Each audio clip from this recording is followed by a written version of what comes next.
कभी सोचा है कि किसी महाकाव्य की शुरुआत कैसे होती है? क्या किसी बड़ी लड़ाई से या फिर किसी दिव्य भविष्यवाणी से? आज हम जिस कहानी में उतरने वाले हैं ना, उसकी शुरुआत एक बहुत ही मानवीय चीज से होती है, एक इच्छा से। एक सीधी साधी लेकिन बहुत शक्तिशाली इच्छा, जिसने इतिहास का पूरा रुख ही बदल दिया। चलिए इस कहानी की जड़ों तक चलते हैं। तो हमारी कहानी का सेट है अयोध्या का एक शानदार शहर। यहाँ एक बहुत ही महान और शक्तिशाली राजा का राज था। जरा सोचिए, एक ऐसा राजा जिसके पास वो सब कुछ है जो कोई चाह सकता है। सोने चांदी से भरे खजाने, बहुत बड़ी सेनाएं और एक ऐसा राज्य जो दूर दूर तक फैला हो। ऊपर से देखने पर उनकी जिंदगी बिल्कुल परफेक्ट थी। लेकिन इस सारी चमक दमक और शान शौकत के पर्दे के पीछे एक खालीपन था, एक गहरा दुख जो उनकी हर जीत, हर जश्न पर भारी पड़ जाता था।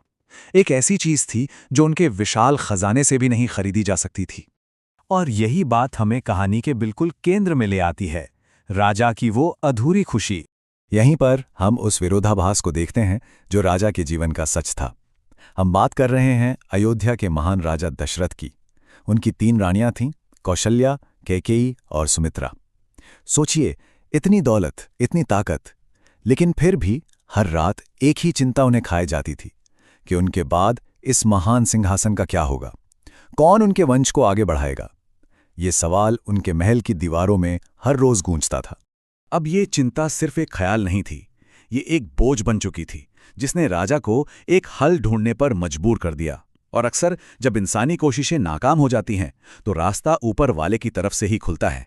आइए देखते हैं कि आगे क्या होता है।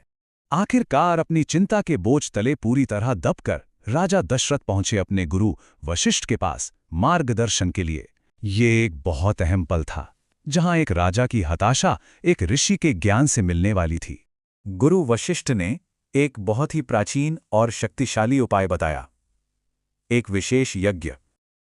इस यज्ञ का नाम था पुत्रकामेष्ठ यज्ञ, एक पवित्र अनुष्ठान जो खास तौर पर संतान के आशीर्वाद के लिए ही किया जाता था। ये सिर्फ कोई रस्म नहीं थी, ये तो देवताओं से की गई एक सीधी, दिल से निकली हुई प्रार्थना थी।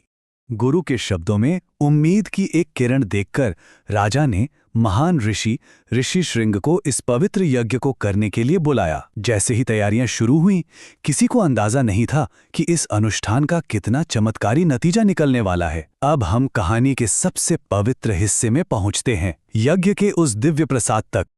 और फिर जो हुआ वो वाकई किसी चमत्कार से कम नहीं था। जैसे ही यज्ञ पूरा हुआ, खुद अग्निदेव उस पवित्र आग से प्रकट हुए। उनके हाथों में एक बर्तन था जिसमें दिव्य खीर थी, एक पवित्र प्रसाद। गुरु के बताए अनुसार राजा दशरथ ने उस दिव्य प्रसाद को अपनी तीनों रानियों में बहुत ध्यान से बांटा।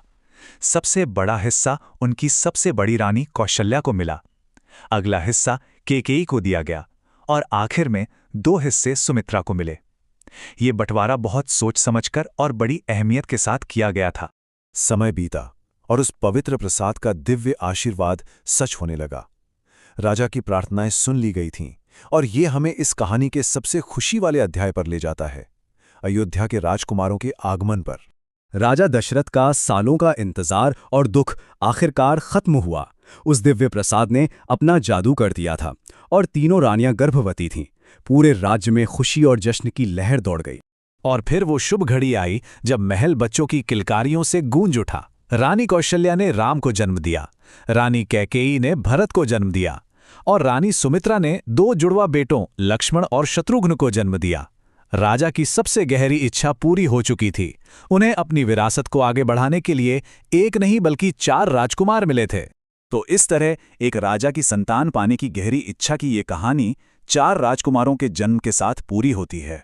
पर यह हमें एक आखिरी सोचने वाले सवाल पर छोड़ जाती है कि कैसे एक राजा की इस एक बेहद निजी इच्छा ने इतिहास के सबसे महान महाकाव्यों में से एक की नींव रख दी। इसका जवाब वही है जहां से रामायण की भव्य गाथा असल में शुरू होती है।